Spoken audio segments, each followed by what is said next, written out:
नमस्ते, स्वागत है आप सभी का मेरे चैनल पर। हिंदी कहानियाँ देखने के लिए मेरे चैनल को सब्सक्राइब करें।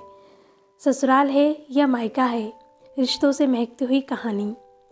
घर मेहमानों से भरा हुआ था। गाना बजाना, शोरगुल, हंसी ठिठोली के बाद भी मन बहुत उदास था। शुभ्रा मेरी ननंद कम, सहेली ज़्यादा थी। उसकी शादी के बाद घर कितना खाली हो जाएगा। चिंता का कारण एक और भी था। ननंद की शादी में मेरे मायके से क्या आएगा, इसका सबको बड़ा इंतज़ार था। खासकर मेरे पति नवीन की बुआ जी यानी मेरी बुआ सास को। बहू के यहाँ से कोई आया क्या भाभी? जी, कल शादी है, आज शाम तक आ जाएंगे। आप काहे परेशान हो रही हैं? ऐसा मेरी सास ने कहा। माँ जी टालने लगी। देखें तो क्या लाते हैं, क्या लाएंगे वैसे। हमारे नवीन को क्या दे दिया? नाक कटी हमारी बिरादरी भर में, बुआ जी शुरू हो गई। हालांकि माँ जी और पिताजी की कोशिश रहती थी कि ये बातें मुझे पता ना चले, लेकिन मुझ तक आ ही जाती थीं और मैं बुझ जाती थी। भैया भाभी क्या लाएंगे मैं जानती थी।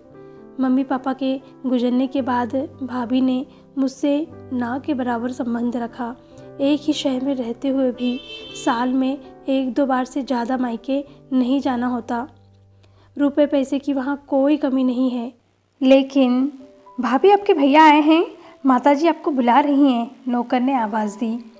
अरे नहीं, कुछ खाऊंगा नहीं, बस ये देने आया था। कल आते हैं ना सबको लेकर। कुछ काम हो तो बताइएगा माँ जी। भैया बहुत जल्दी में थे। मेरा मन भर आया। 5 मिनट भी नहीं रुके। एक सरसरी निगाह मैंने बैग पर डाली। 2-3 मिठाई के और एक साड़ी का डब्बा था। बहू, मुझे सुनार के यहाँ कुछ काम निकल आया है, घंटे भर में आती हूँ। ये बैग मेरे कमरे में रखवा दो। ऐसा मेरी माँ जी ने कहा, मतलब मेरी सास ने कहा मुझसे। अब कौन सा जेवर बाकी रह गया है? फालतू खर्चे हैं। नवीन बहुत गुस्सा कर रहे थे। तू नहीं समझेगा, बेटी का मान सम्मान ससुराल में बना रहे, इसके लिए ये सब करना पड़ता है।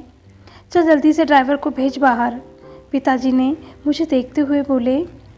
अगर आप लोगों को कहानी पसंद आ रही है तो प्लीज़ मेरे वीडियो को लाइक और शेयर ज़रूर करिएगा। आप जानते हैं कि मुझे आपके सपोर्ट की बेहद ही ज़रूरत है, तो प्लीज़ मेरे वीडियो को लाइक और शेयर ज़रूर करिएगा और मेरे चैनल को सब्सक्राइब कर लीजिएगा। ठीक है, वीडियो को आगे बढ़ाते हैं। बेटी की मान वाली बात ऐसे ही कही गई थी, लेकिन मुझे चुभ गई। रात भर आंसू रुके नहीं। सुबह आंगन में सब शुभ्रा को देने वाला सामान दिखाई दे रहा था। कोई साड़ी, कोई अंगूठी। तब तक बुआ जी गरजी। अरे भाभी, कल बहू के यहाँ से क्या आया? यही बैग मंगवाओ राम रतन से, देखें तो। बैग खुलते ही सन्नाटा छा गया। 7 भारी साड़ियाँ, 11 किलो मिठाई, शुभ्रा के लिए सोने की चेन और छोटे बड़े अनेक उपहार। ये सब देख भागती हुई मैं पिताजी के कमरे में आई और मैंने कहा, आपने मुझसे कहा शुभ्रा के ससुराल के लिए आप लोग जा रहे हैं, लेकिन आप लोग कल ये सब मेरे लिए लेने गए थे। फुट कर रो पड़ी मैं। तुमने गलत सुना, पिताजी ने मेरे आंसू पोंछे। बिटिया की मान की बात की थी। कौन सी बिटिया? ये तो बताया ही नहीं था।